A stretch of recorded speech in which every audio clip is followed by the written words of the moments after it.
दोस्तों स्वागत है आप सभी का हमारे इस YouTube चैनल हाई टारगेट में। दोस्तों आज हम देखेंगे गणित का एक मॉडल पेपर जो आपके मैट्रिक बोर्ड परीक्षा 2021 के लिए बहुत ही महत्वपूर्ण है। तो अगर आप भी इस बार मैट्रिक बोर्ड एग्जाम देने वाले हैं तो इस वीडियो को शुरू से अंत तक जरूर देखें। दोस्तों इसमें हम लोग 100 VVI ऑब्जेक्टिव क्वेश्चन देखेंगे जो आपके मैट्रिक बोर्ड परीक्षा में पूछे जा सकते हैं। तो जल्दी से इस वीडियो को लाइक कर दीजिए और चैनल पर नए हैं तो चैनल को भी सब्सक्राइब कर दीजिए। तो चलिए हम लोग पहला क्वेश्चन से वीडियो को स्टार्ट करते हैं। तो देखिए सबसे पहला प्रश्न इसमें दिया हुआ है कि मूल बिंदु के नियामक होते हैं। दोस्तों मूल बिंदु के नियामक होते हैं तो मूल बिंदु किसको कहते हैं? तो जहां पर एक्स अक्ष और वाई अक्ष दोनों मिलता है यानी जहां इसका ओरिजिन होता है उसको कहा जाता है मूल बिंदु। जिसका मूल बिंदु का नियामक कितना होता है? तो 0,0 होता है, यानी कि ऑप्शन बी हमारा बिल्कुल सही आंसर है। चलिए उसके बाद देखिए दूसरा प्रश्न। देखिए कहता है कि ए कॉमा बी कॉमा सी का माध्य, यानी कि आपको ए बी सी का अगर माध्य निकालना होगा तो इसका माध्य आप लोग कैसे निकालिएगा?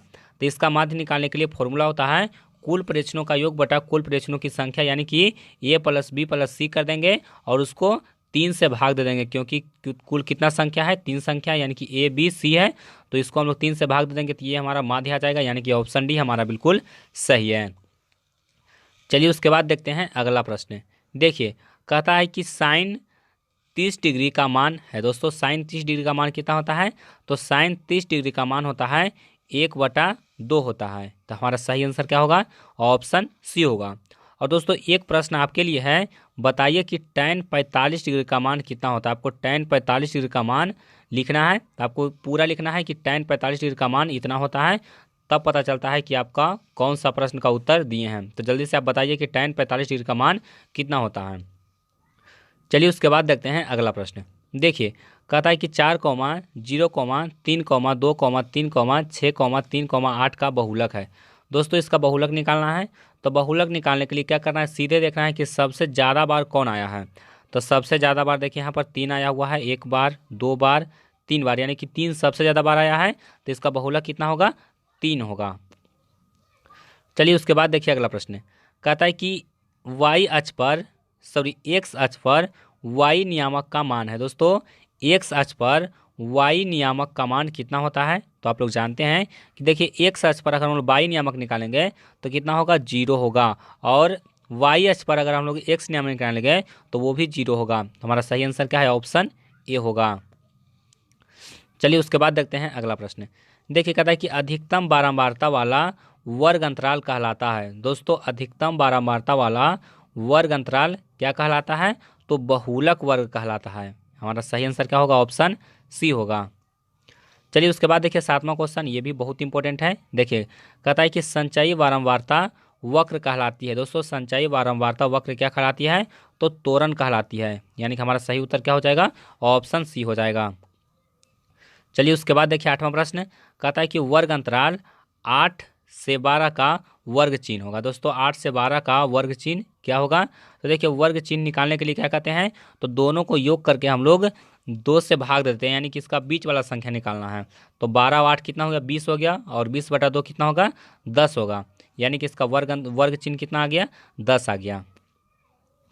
चलिए उसके बाद देखते हैं 9वां प्रश्न। देखिए कहता है कि -3 और -2 किस पाद में है, यानी कि किस चतुर्थांश में है?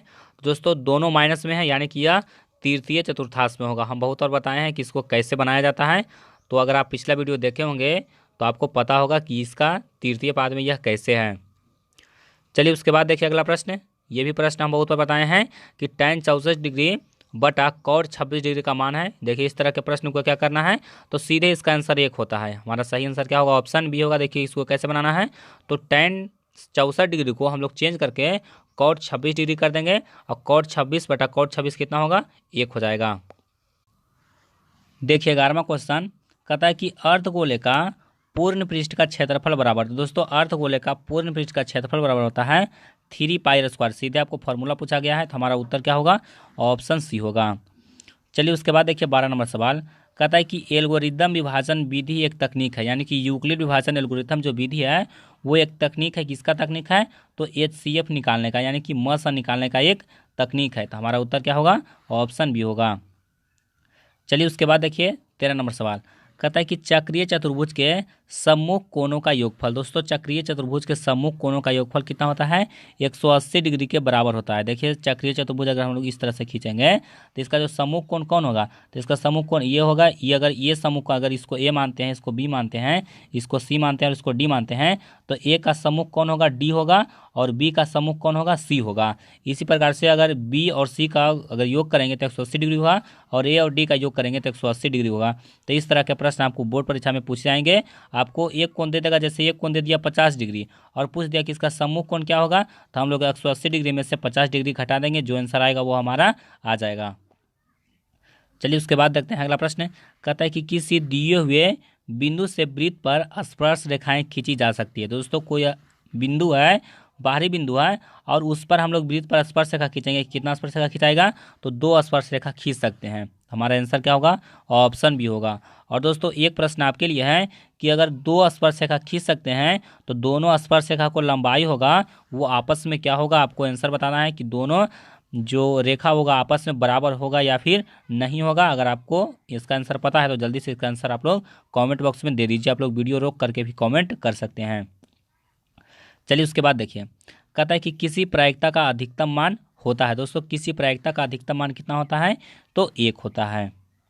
चलिए उसके बाद देखते हैं अगला प्रश्न। कहता है कि एक घात वाला रैखिक समीकरण कहलाता है। दोस्तों एक घात वाला समीकरण है वो रैखिक समीकरण कहलाता है। प्रश्न है कि एक घात वाला समीकरण कहलाता है, तो इसका उत्तर होगा रैखिक समीकरण। चलिए उसके बाद देखते हैं अगला प्रश्न। देखिए कहता है कि साइन 90 डिग्री माइनस थीटा और कॉस 90 डिग्री माइनस थीटा का मान होगा, यानी कि इसका मान क्या होगा? तो देखिए इसको मान निकालने के लिए क्या करेंगे? तो हम लोग जानते हैं कि साइन 90 डिग्री माइनस थीटा क्या होता है? तो कॉस थीटा होता है। कॉस थीटा होता है, और कॉस 90 डिग्री माइनस थीटा होता है, तो इसका होता है साइन थीटा। तो साइन थीटा और बटा कॉस थीटा बटा साइन थीटा क्या होगा? कॉट थीटा हो जाएगा, यानी कि हमारा उत्तर क्या हो जाएगा? ऑप्शन बी हो जाएगा। चलिए उसके बाद देखिए अगला प्रश्न।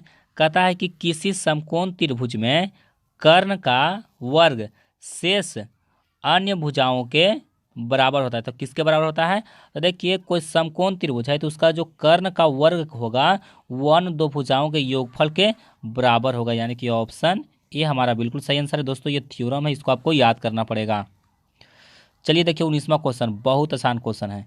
देखिए कहता है कि बगल के चित्र में डी समांतर बी सी, तो एक्स का मान है। दोस्तों ये थेल्स प्रमेय के अनुसार आपको दिया हुआ है कि डी है वो बी सी के समांतर है। तो डी जब बी सी के समांतर है तो थेल्स प्रमेय के अनुसार ए डी बटा डी बी बराबर क्या होगा? ए ई बटा ई सी होगा। ए ई बटा ई सी होगा, थेल्स प्रमेय के अनुसार आपको दिया हुआ है। तो कह रहा है कि इसमें एक्स का मान निकालना है। तो देखिए एक्स का मान निकालने के लिए क्या करेंगे? तो इस मान पुट करेंगे एक्स बटा 4 और बराबर क्या हो जाएगा? 4 बटा एक्स। तो हो जाएगा एक्स स्क्वायर बराबर कितना हो गया? 4 चौका 16, और एक्स बराबर हो जाएगा 16 का अंडर रूट, यानी कि कितना आ गया? तो प्लस माइनस 4 आ गया। हमारा उत्तर क्या हो जाएगा? हमारा उत्तर हो जाएगा ऑप्शन बी, यानी कि एक बार -4 आएगा, एक बार +4 आएगा एक्स का मान। चलिए उसके बाद देखते हैं अगला प्रश्न। देखिए कहता है कि मूल बिंदु से कहता है कि 8,15 की दूरी है। तो दोस्तों मूल बिंदु से दूरी निकालने के लिए क्या करते हैं? √x² प्लस y², यानी कि 15 का स्क्वायर और प्लस 8 का स्क्वायर, दोनों का स्क्वायर करके जोड़िए तो आपका आंसर कितना आ जाएगा? तो आपका आंसर आ जाएगा 17 का स्क्वायर आ जाएगा। 17 का स्क्वायर, यानी कि 17 का स्क्वायर का अंडर रूट कर सकते हैं, यानी कि 17 आ जाएगा। हमारा उत्तर क्या है? ऑप्शन ए हो जाएगा। आप इसको खुद से सॉल्व करके देख लीजिए। चलिए उसके बाद देखते हैं अगला प्रश्न। कहता है कि किसी खेल में रेशमा को जीतने की प्रायिकता है वो है 0.195, तो सुचिता के जीतने की प्रायिकता क्या है? यानी कि 2 लड़की खेल रही है, एक रेशमा है और एक सुचिता है। एक का जीतने की प्रायिकता इतना है तो दूसरा का जीतने की प्रायिकता कितना होगा? तो हम लोग क्या करेंगे? एक में से घटा देंगे।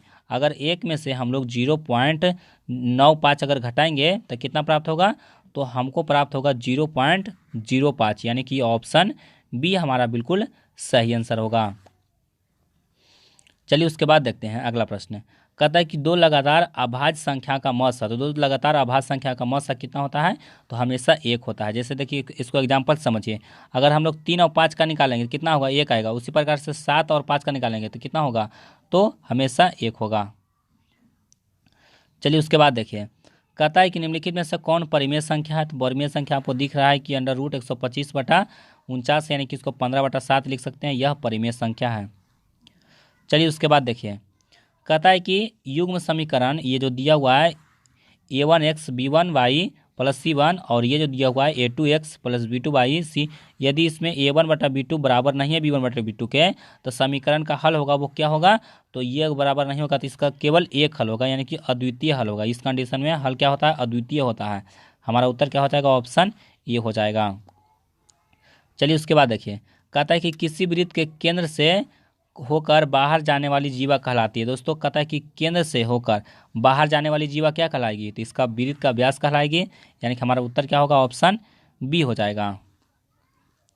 उसके बाद देखिए, b² - 4ac को क्या कहते हैं। दोस्तों b² - 4ac को क्या कहते हैं, तो इसको कहते हैं विवेचक और विभक्तर दोनों, यानी कि ऑप्शन सी हमारा बिल्कुल सही आंसर होगा, ए और बी दोनों। चलिए उसके बाद देखिए 27 नंबर सवाल, ये भी मोस्ट इंपोर्टेंट सवाल है। देखिए, कहता है कि किसी त्रिभुज ABC का क्षेत्रफल 0 है तो तीनों बिंदु होंगे। तो देखिए, अगर 3 बिंदु का क्षेत्रफल 0 कब होगा, जब तीनों संरेखीय होगा, यानी कि एक रेखा में होगा। जैसे अगर तीनों बिंदु अलग अलग है तो तीनों बिंदु को मिलाएंगे तो इसका कभी क्षेत्रफल 0 होगा, नहीं होगा। तीनों बिंदु अगर एक लाइन में है और अगर तीनों बिंदु को मिलाएंगे तो क्या होगा, तो यह एक संरेख हो जाएगा और इसका क्षेत्रफल होगा वो 0 हो जाएगा, यानी कि हमारा सही आंसर क्या है, ऑप्शन ए है। चलिए उसके बाद देखिए अगला प्रश्न, कहता है कि 1 + sin² बटा 1 + cos²। तो दोस्तों ये भी सिंपल सा सीधे फार्मूला आपको यहाँ पर पूछा गया है। तो देखिए इसका आंसर क्या होगा, इसका आंसर हो जाएगा cot²। देखिए कैसे cot² हो गया, तो देखिए 1 + sin², तो यहाँ पर लिख सकते हैं cos², और बटा में 1 + cos², इसको हम लिख सकते हैं sin²। और cos/sin क्या होता है, cot होता है, और यहाँ पर रूट है तो स्क्वायर हट जाएगा तो क्या बच जाएगा, cot² बच जाएगा। उसके बाद देखिए 29वां क्वेश्चन, ये भी बहुत आसान है। कहता है कि 9 sec² - 9 tan² का मान कितना होगा, तो इसका मान हो जाएगा 9। कैसे, 9 हम लोग कॉमन ले लेंगे और यहाँ पर हो जाएगा sec² - tan² बराबर 1, और 9 × 1 करेंगे कितना आएगा, 9 आएगा। चलिए उसके बाद देखिए 30वां क्वेश्चन, कहता है कि द्विघात समीकरण 2x² - 4x + 3 का विवेचक होगा। दोस्तों विवेचक निकालने के लिए b² - 4ac, तो -4 का स्क्वायर कितना होगा, 16 होगा, और -4 a की जगह पर कितना है, 2 है, और c की जगह पर कितना है, 3 है। तो 4 दूना 8 और 8 दिया 24, यानी कि 16 में से 24 घटाएंगे कितना बचेगा, -8 बचेगा, यानी कि ऑप्शन सी हमारा बिल्कुल सही है। चलिए उसके बाद देखिए, कहता है यदि द्विघात बहुपद x² - 2x + 5 = 0 का मूल अल्फा बीटा है, तो अल्फा प्लस बीटा बराबर क्या होता है, -b/a होता है। तो यहाँ माइनस माइनस प्लस हो जाएगा, यानी कि 2 हो जाएगा, यानी कि ऑप्शन बी हमारा बिल्कुल सही आंसर है।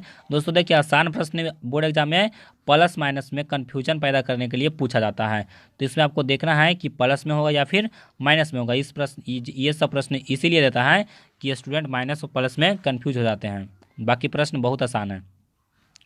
चलिए उसके बाद देखिए 32 नंबर क्वेश्चन। देखिए 32वां क्वेश्चन कहता है कि यदि किसी एपी का प्रथम पद ए, सर्वांतर डी और एनवा पद निम्नलिखित में से कौन होगा। तो आप लोग जानते हैं एपी पर क्या होता है, तो a + n - 1 × d होता है, यानी कि हमारा सही आंसर क्या हो जाएगा, ऑप्शन बी हो जाएगा।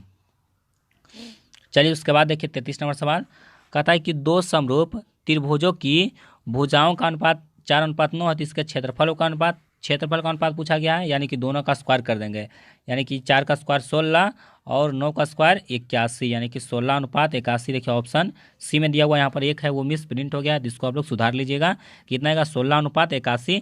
और देखिए अगर आपको ये क्षेत्रफल का अनुपात दिया हुआ रहता 4:2 और भुजाओं का अनुपात पूछता तो दोनों का अंडर रूट कर देते हैं, यानी कि 2:3 आ जाता।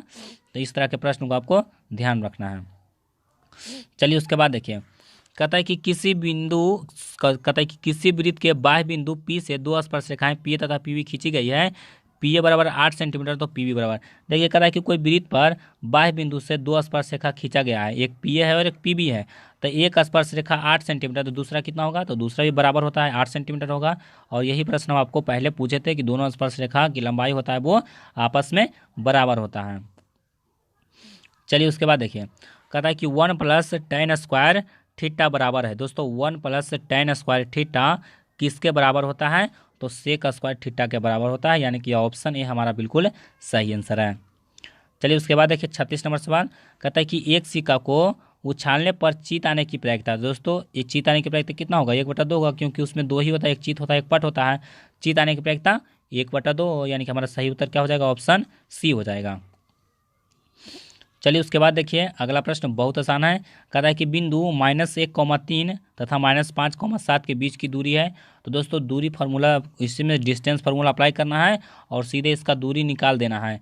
तो एक प्रश्न हम आपके लिए देते हैं, इसमें थोड़ा सा कैलकुलेशन करना पड़ेगा। तो आप लोग बताइए कि इसका सही आंसर क्या होगा, जल्दी से दूरी निकालिए और बताइए कि इसका ए आंसर होगा, बी होगा या सी होगा या फिर डी होगा। आपको लिखना है कि 36 का राइट आंसर ए है, बी है, सी है, डी है। आपको जो भी आंसर है ये कमेंट कर देना। आप लोग वीडियो रोकिए और पहले क्वेश्चन बना करके आगे बढ़िए, क्योंकि ये सब क्वेश्चन बहुत इंपॉर्टेंट होता है और आपका रिवीजन बहुत ज़रूरी है। चलिए उसके बाद देखिए कहता है कि सबसे छोटी सम अभाज्य संख्या है। दोस्तों सबसे छोटी सम संख्या और अभाज्य संख्या कौन है? तो 2 है। हमारा उत्तर क्या हो जाएगा? ऑप्शन बी हो जाएगा। चलिए उसके बाद देखिए 39 नंबर सवाल, ये भी मोस्ट इंपोर्टेंट सवाल है। देखिए कहता है कि एक रैखिक समीकरण युग्म जिसका कोई हल होता है रैखिक समीकरण युग्म कहलाता है। तो इसको क्या कहते हैं? विरोधी कहलाता है। यानी कि अगर कोई हल होगा तो विरोधी कहलाएगा और हल नहीं होगा तो अविरोधी होगा। चलिए उसके बाद देखिए 40 नंबर सवाल कहता है किसी वृत्त के छोरों पर खींची गई स्पर्श रेखाएं होती है। दोस्तों किसी वृत्त के छोरों पर खींची गई स्पर्श रेखाएं होती है। तो दोस्तों इसका जो सही उत्तर हो जाएगा वो हो जाएगा समांतर, यानी कि ऑप्शन बी हमारा बिल्कुल सही आंसर है। जैसे देखिए ये वृत्त है और इसके छोर पर हम स्पर्श रेखा खींचेंगे यहाँ तक, तो दोनों स्पर्श रेखा क्या होगा? आपस में समांतर होगा। चलिए उसके बाद देखिए 41 नंबर सवाल, बहुत इंपॉर्टेंट सवाल है, इसको भी आप लोग ध्यान से समझिए।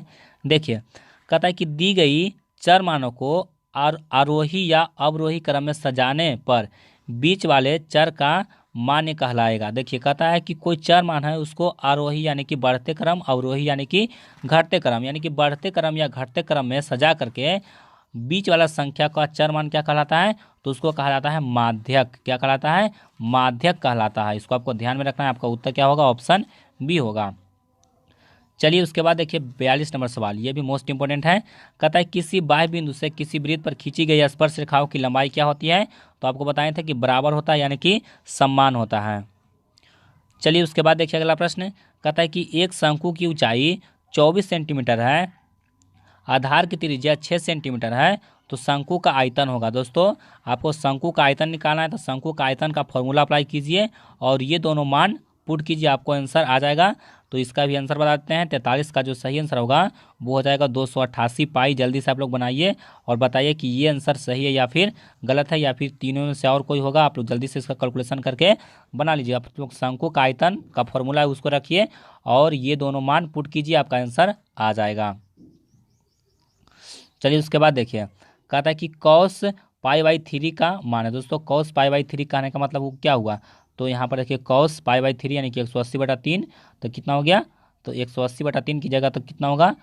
60 डिग्री होगा। तो cos 60 डिग्री का वैल्यू कितना होता है? 1/2 होता है, यानी कि 44 का सही आंसर क्या होगा? ऑप्शन ए होगा। चलिए उसके बाद देखिए कहता है कि अर्धवृत्त का कोण होता है। तो अर्धवृत्त का जो कोण होता है वो कितना होता है? तो अर्धवृत्त का कोण होता है, देखिए आपको ऑप्शन दिया हुआ है 45 डिग्री, 90 डिग्री और 180 डिग्री। तो इसका सही आंसर क्या होगा? अर्धवृत्त का कोण होता है वो 90 डिग्री होता है, यानी कि ऑप्शन बी हमारा बिल्कुल सही आंसर होगा। चलिए उसके बाद देखिए अगला प्रश्न देखिए कहता है कि वृत्त के केंद्र से जीवा पर डाली गई लंबी जीवा को करता है, यानी कि कहता है कि वृत्त के केंद्र से जीवा पर डाला गया लंब जीवा को करता है। तो क्या करता है? समद्विभाजित करता है, यानी कि 46 का सही आंसर क्या होगा? ऑप्शन सी होगा। 2 भागों में बराबर उसको विभाजित करता है। चलिए उसके बाद देखिए कहता है कि बिंदु इतना इतना मिलाने वाली रेखा का मध्य बिंदु, तो मध्य बिंदु का कौन होगा? ऑप्शन सी होगा। देखिए मध्य बिंदु का सीधा आपको यहाँ पर फॉर्मूला पूछा गया है, तो हमारा उत्तर क्या हो जाएगा? ऑप्शन सी हो जाएगा।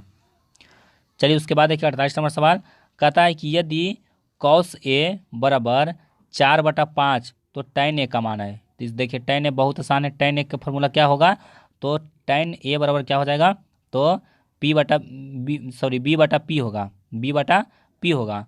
और B का वैल्यू कितना है? तो B का वैल्यू यहाँ पर देखिए 4 है और पी का वैल्यू कितना आएगा, इसको निकाल के आ जाएगा तो 3 आ जाएगा, यानी कि 48 का सही आंसर कौन हो गया, 48 का जो सही आंसर होगा, सॉरी यहाँ पर देख लीजिए एक बार, साइन कॉस थीटा बराबर होता है बी बटा पी, तो बी यहाँ पर 4 हो गया, और सॉरी एच कितना, पी बटा एच होता है तो एच कितना है 5 है। उसके बाद यहाँ पर देखिए बी हो गया, यहाँ पर क्या हो गया एच हो गया, और यहाँ पर पी, तो पी कितना हो गया, तो यहाँ पर पी का वैल्यू निकालिएगा तो 5 का स्क्वायर 25, 25 में से 9 का जाएगा तो कितना बचेगा, तो 25 में से 16 घटेगा तो 9 बचेगा, यानी कि पी का वैल्यू आ जाएगा 3।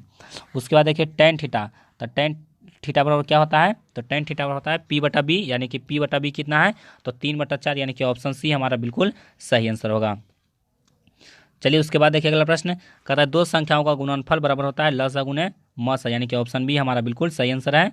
उसके बाद देखिए 50वां क्वेश्चन कहता है कि वर्ग अंतराल इतना का परिसर होगा। दोस्तों परिसर बराबर क्या होता है, उच्च सीमा माइनस निम्न सीमा। परिसर निकालने का फॉर्मूला क्या होता है, उच्च सीमा माइनस निम्न सीमा, यानी कि 18 में से 16 घटाएंगे कितना आएगा, 12 आएगा। इसका परिसर कितना है, तो 12 है, यानी कि ऑप्शन सी हमारा बिल्कुल सही आंसर है।